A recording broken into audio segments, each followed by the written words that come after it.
everyone, and welcome back to my channel. My name's Amy, and I'm glad you decided to join me for chapter 41 of Legends, Orbs of the Elements, which is the book that I wrote. I hope everybody is having a wonderful Monday. I hope you had a good, fun weekend doing Christmassy or Hanukkah-y things. I know I had a just relaxing weekend. Me and my husband watched football. We had a friend over, and it was a good time. This week, as you know, is the last full week before Christmas and Hanukkah, and I will probably not be reading my story prior to Christmas, like the 2 days before Christmas or Christmas Eve. We will see. We're hosting this year's Christmas, so we are responsible for more things. And, you know, when you're hosting, you have to prep stuff and make sure everything is as good as it can be. And it just gets crazy this time of year, in general. So hopefully I will try to get some more chapters read. But if not, I will be back probably not the day after Christmas, but maybe the following day. We will see. If not, I will be starting once again to to continue reading the chapters January 1st. So be looking forward to that. But I did just kind of want to say that just in case you guys are loving this and wanting to find out more and whatnot. And yeah, you know, just things get. I love my YouTube channel. I love making videos, as you all know. But you know, Christmas is just a very, very busy time of year for everybody, I think, in December.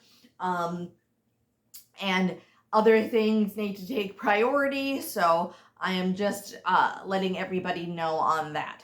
So without further ado, let's just jump right into this adventure. If you would like to know where you can pick up your own copy of this book, either for you or a loved one, I will be leaving all that information at the end of the video, so stay tuned for that. Okay, chapter 41, here we go.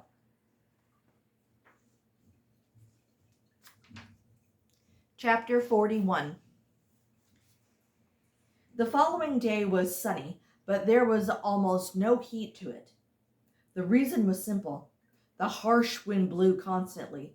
Dust, dirt, and bits of tiny rocks nipped at their faces and craftily embedded themselves in Leon and Castilia's faces and eyes.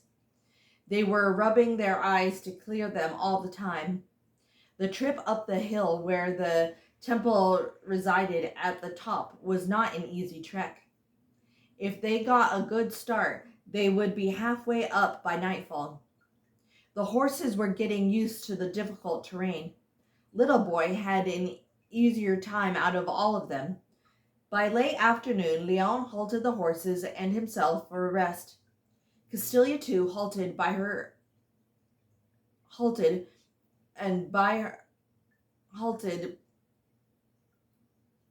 using her eyes. Her eyes were always scanning the location before she would relax. When she sensed no danger, she knelt by a small brook and took a long, refreshing drink of water. Leon led the horses there too and let them drink their fill. Little Boy went in all the way and swam back and forth for a bit. Leon opened his pack and dug through it and pulled out a couple of pears that weren't quite ripe yet. He bit into one and handed Castilia the other, who always took a bite out of hers. Took a bite of hers. There was a crunching noise made by the unripened fruit, mingled with the sounds of the flowing brook. Leon tossed the pear core into the brook and watched it float away. He took a seat by the water and asked, "Do you think Little Boy is happy?" Castilia was finishing off her pear. Castilia then gave a look of slight confusion. Leon revised his statement. I mean, do you think little boy misses his own kind?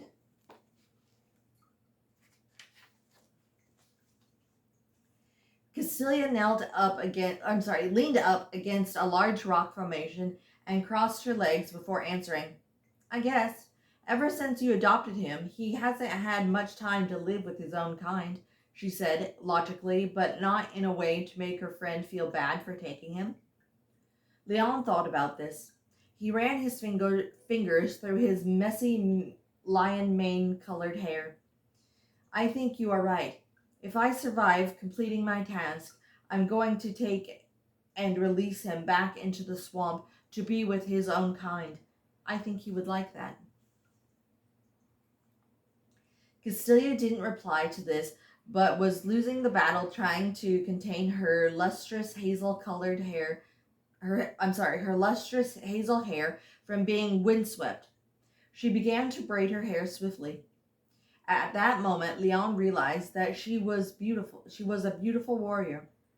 Leon wasn't harboring any romantic feelings toward her, but he could appreciate her beauty nonetheless. It was like looking at a beautiful painting or tapestry at the market that was way too rich for his blood. He could appreciate the artistry behind the creation of the piece. Castilia was a true friend. She had taught him many things. Castilia had spoken often about magic and, more importantly, about Prince Nero and his skills of mastery concerning magic, excuse me. She spoke on various ways and techniques some wielded magic, and how to deflate and deflect against it, and to make counterattacks with and without using magic. The more about magic Leon learned, the more insight he learned, and breathed a sigh of relief that the only magic he had was to see the ghosts of his older brother and to sense where the orbs of the elements might be. Leon needed to absorb all the information his friend gave to him. Leon wanted to prepare himself to retrieve the spirit which Blinken had stolen. Leon had Castilia test him by asking him questions about magic to make sure he was understanding what he was learning. Not long after, they continued their grueling trek uphill, where there was no doubt about it. After this excursion of the hill, both their legs would be sore for weeks. The sky began to darken, but they pressed on. Leon, with all his heart, wanted to call it a day and to make camp, but he continued onward and did not speak his thoughts out loud to Castilia. Legends were used to grueling adventures like this. Maybe not such on a grand scale as this, but still grueling. Whereas and weariness and dangerous. Cramps began to creep into both Castilia and Leon's legs. Leon turned to his friend to tell her they could begin to look for a place to camp when an outline of a temple could barely be seen up ahead. Leon's heart leapt for joy. He never thought he'd be so happy to see a temple. He called out, "Castilia, at last! Look!" He pointed to where dark rectangular building stood. Castilia smiled a small smile. "Good," she replied, but suddenly her knees buckled and she tripped. Leon was by her side in an instant. He took her hand and helped her up. "Thanks. Oh, my legs. They have never been this worn out before." Leon saw that she was favoring one of her legs. He closed his eyes and breathed out like he was working up the courage to ask her something. "Put your arms around me, and I'll carry you. Please, I know you're one of the toughest people I know, but..." Castilia held out her hand to prevent him from speaking further. "Leon, relax. I actually was hoping you'd ask to carry me," she said, as she placed her arms on his neck. As Leon carried her, he was surprised by how light she was. They entered the temple. Leon spoke. This is a one-time ride, okay?"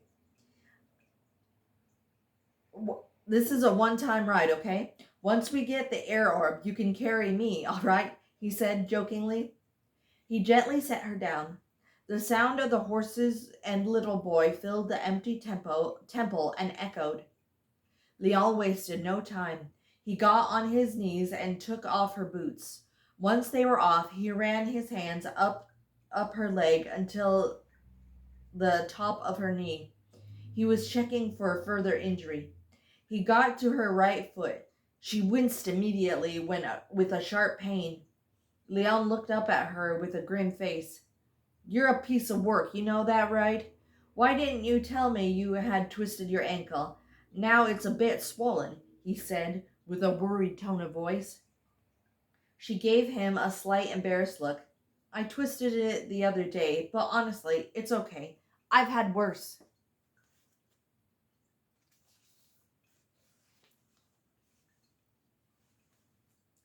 Leon crossed his arms while shaking his head at the stubbornness of his friend.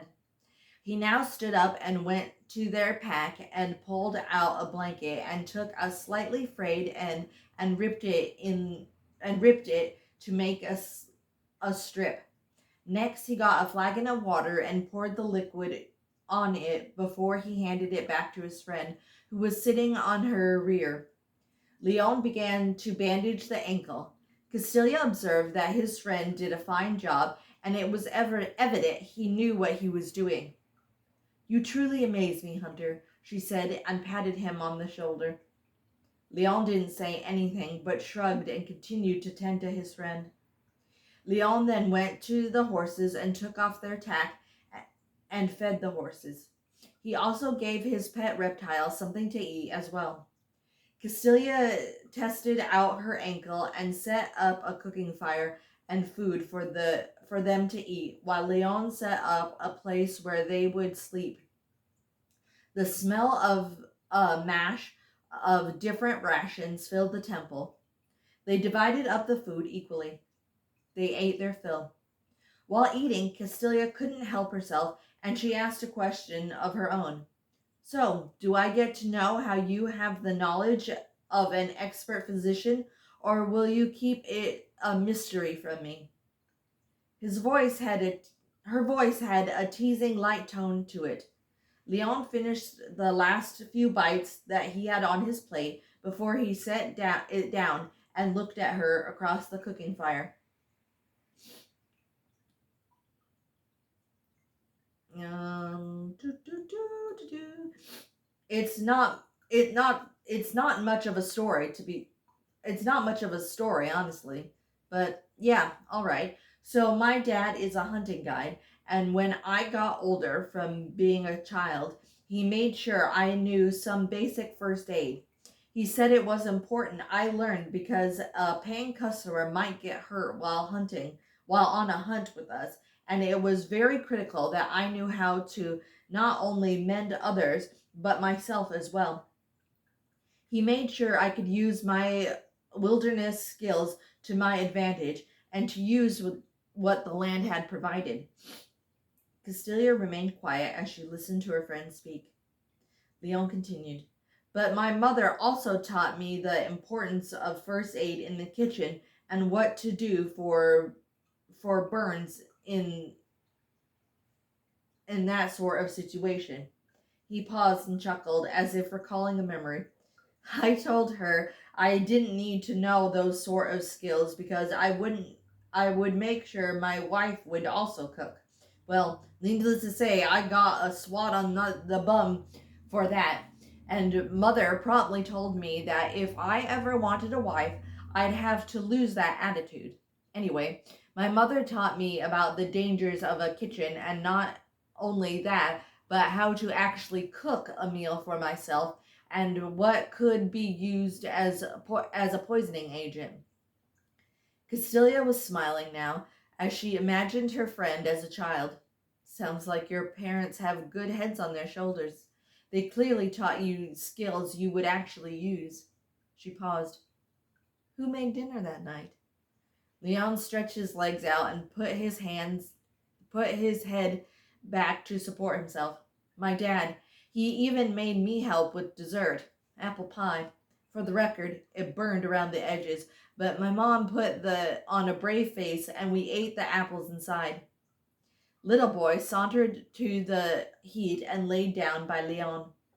The water dweller's head rested on Leon's lap. Leon finished his story. Anyway, that night my mother tucked me in and said it didn't matter if someone was a boy or a girl. They could be anything they wanted to be with practice, and that just because a girl could cook, she wasn't destined to be just a wife and a mother and cook and clean all her life. Why? She could own her own business if she chose, just like a man could use his muscles to be a farrier, a blacksmith. He could I'm sorry. Um just like a man could use his muscles to be a farrier, a blacksmith, a blacksmith, he could just as easily be a seamstress and make clothes. He paused. I hadn't thought about that before as a teen. My my eyes were kind of opened at that point. Well, enough about me. Come on, Castilia. Were you always such a skilled legend? Castilia unbraided her hair and finger combed it. Ah, now we are getting into the good stuff. But since you shared, I guess I have no choice but to share as well. Ah, let me think. Ah, yes. Well, this might shock you, but no, I certainly was not a skilled legend in my youth. You have to understand. Being female and a legend, you grow up knowing you will have to train in the way of fighting and weapons skills, along with, like you said, wilderness survival skills. So most female legends are tomboys and have a bit of wildness in their blood, so to speak. Leon raised an eyebrow at this, but remained silent. So, when it's time to practice, more feminine skills, not seduction, that gets taught later, but more the social skills, we tend to struggle. I know I did stuff. Now, I'm sorry, tend to struggle. I know I did stuff like dancing in dresses instead of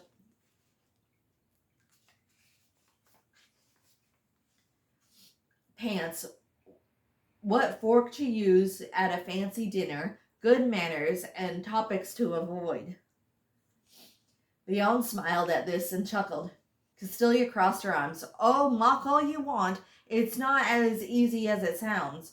As a youth, I tried to sneak out of dance class and join in on language class or geography class, among others. One time, Jacob got me in trouble for hiding in the bushes, and I had to muck out the horses' stalls for a week. It was good to swap stories and get a better understanding of each other. Leon scanned the temple. He put his boots that he had taken off back on. He retrieved his bow and arrows. He was putting on his cloak. Castilia was about to get up when Leon gently pushed her back down. Nay, rest. I'm going to scan the perimeter before going to sleep. Stay there. I shouldn't be gone long. Castilia just bobbed her head in reply. Without further words, Leon left to do his duty. In a short while, he trotted back in to his friend.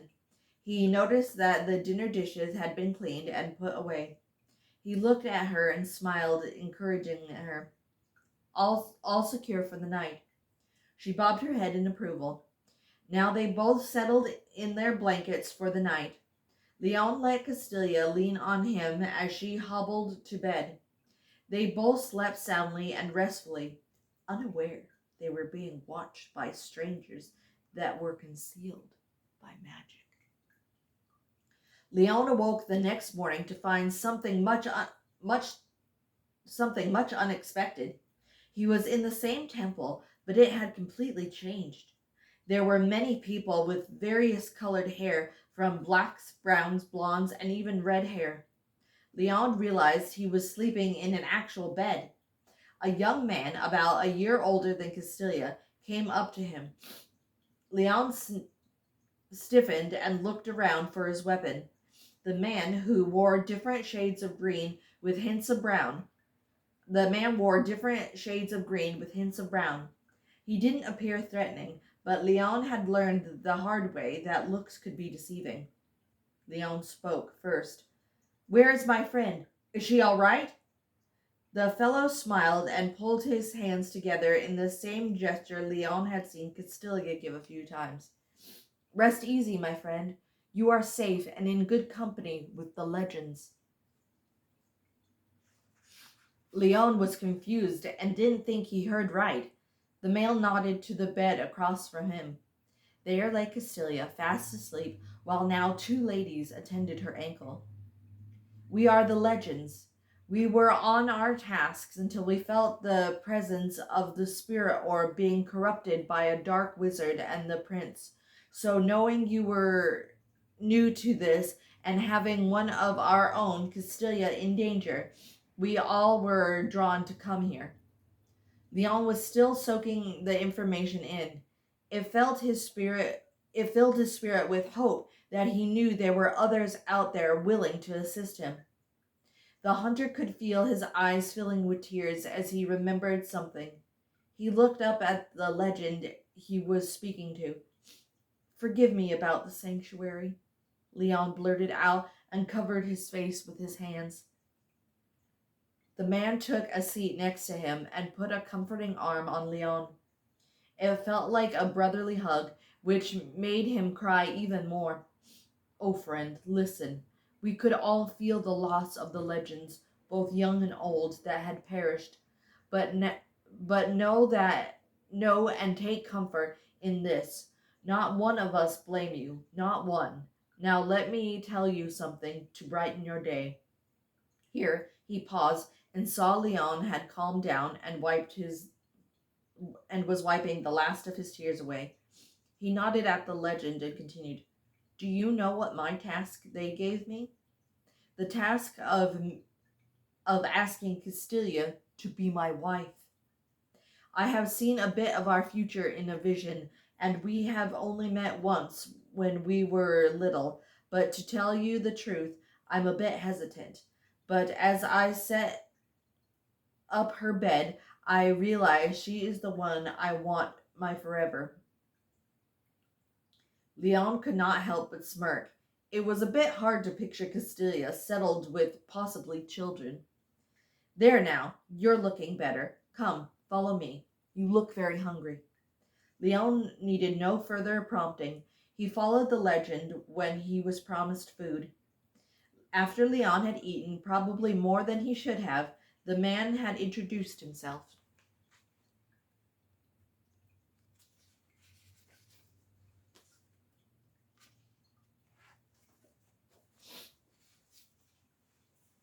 "My name is Seal. Don't ask. I was born by the ocean. My parents died not long after I was a boy, and the legends found me and took me back to the sanctuary until I was old enough to go on task by myself." Leon liked Seal. It was refreshing to have another guy to talk and have conversations with other than Castilia. Sure, Castilia was great to chat with, but there were just some things that it was easier to talk to a guy about because they had something in common. He got up and walked to Castilia's bed, which she now was awake. "Good morning, Castilia. Allow me to introduce you to Seal." Castilia turned her eyes upon the newcomer. She gave him a very warm smile. They did their legend greeting by putting both hands together, palm to palm, palm against palm, like one would to pray, and bowed to one another. Leon had a feeling the two legends wanted to be alone. He coughed loudly. "Oh, frog in my throat. I'm just gonna go check on our horses and little boy.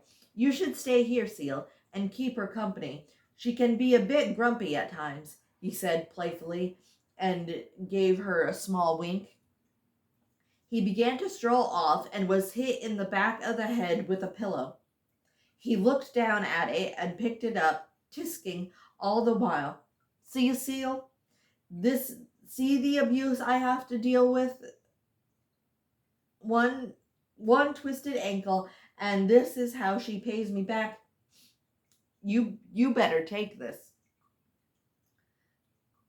Seal was quite amused with the banter. He caught the pillow easily as Leon tossed it back to him. Leon began whistling a merry little tune and walked out of eyesight. Unbelievable! After all the times I could have left without him, she said under her breath. Then she realized Seal was still sitting on the chair next to her bed. Forgive me. Where are my manners? My name's Castilia.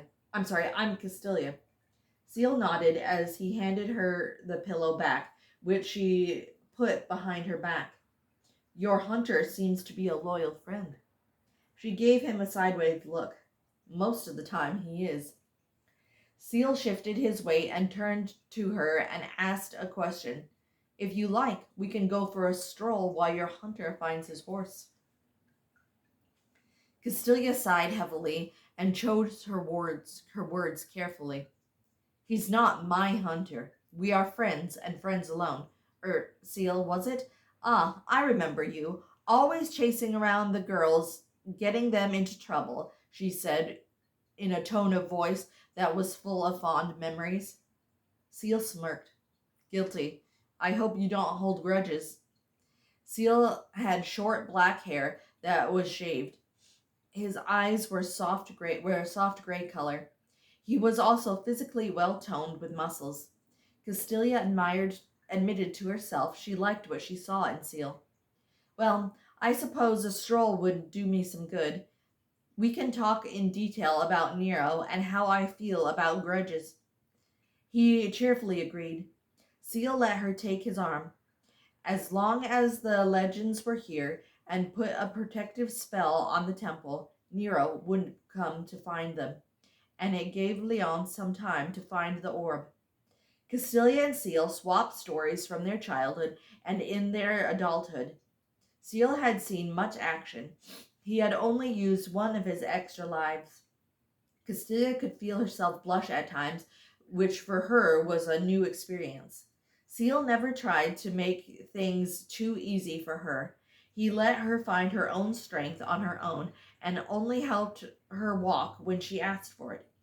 By the afternoon, they began to speak about more serious issues. One of the topics they discussed in great detail was Nero. They went back to the bed Castilia had slept in. Whether or not the hunter finds the orb, we will be having a council of war with the flyers and a few beasts, Seal said with seriousness in his tone of voice for the first time. Castilia simply nodded. I wish, she started and looked away. Castilia tried to clear her head. Normally, she never got tongue-tied, and she knew that love at first sight sounded good in theory or in books, but it didn't really happen in the real world.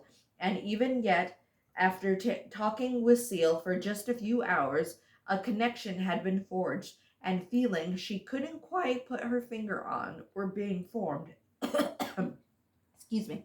Feelings of wanting to be more than just comrades in arms.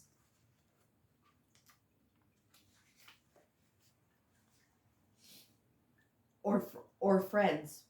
She looked back up at Seal and realized he was waiting for her to continue to speak. Sorry, I don't know what's wrong with me. What I meant to say was I wish you could be coming with us. Another set of eyes is always useful, she said, trying to not to sound like a love-struck fool. He looked at her and raised an eyebrow at her. The gesture was more playful than judgmental.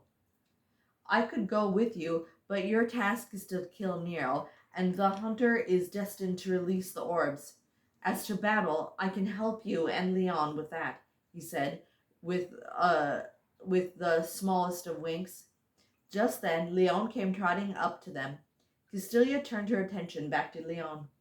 Castilia, come with me to the roof of the temple, he said, and used his head to gesture in the direction he wanted to go.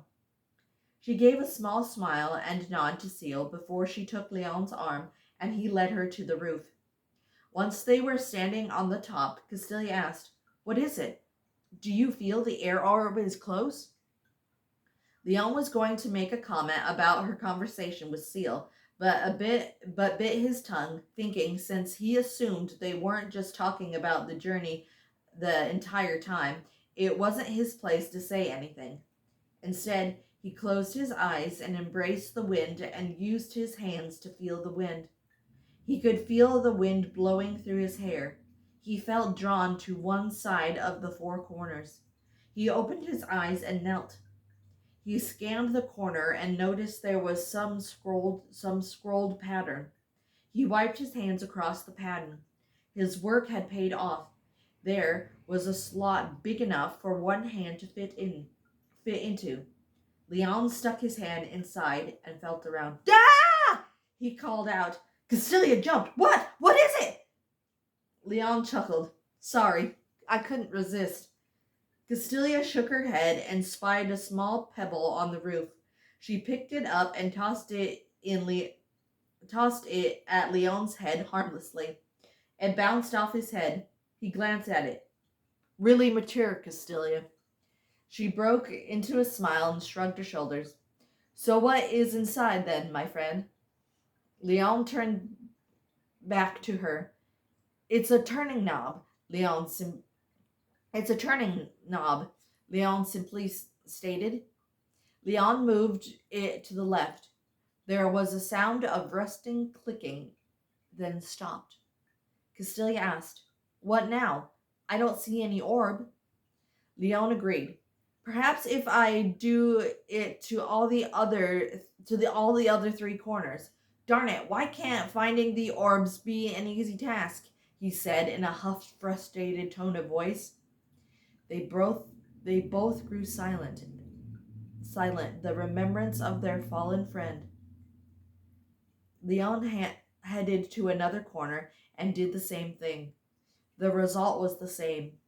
There was a knob that moved to the left. He put his hand in the last of the four corners and again turned the knob. As it slowly clicked to the left, the corners of the roof began to shake. A great glass-carved five-pointed star pedestal rose up. It grew larger and larger before their eyes. Leon and Castilia cautiously approached it. There, in the middle of the glass pedestal, now surrounded by mysterious mist, was a clear orb. So that is all the chapter for today. Thank you so much for listening. I know it was a little longer than my usual chapters. I hope you enjoyed it as much as I enjoyed writing this book.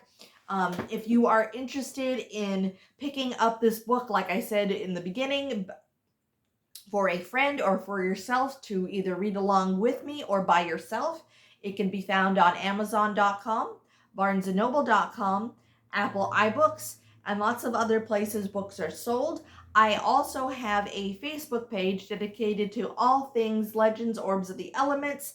I take deep dives into character backgrounds, some of the details of how I created some of the characters and settings and my thought process.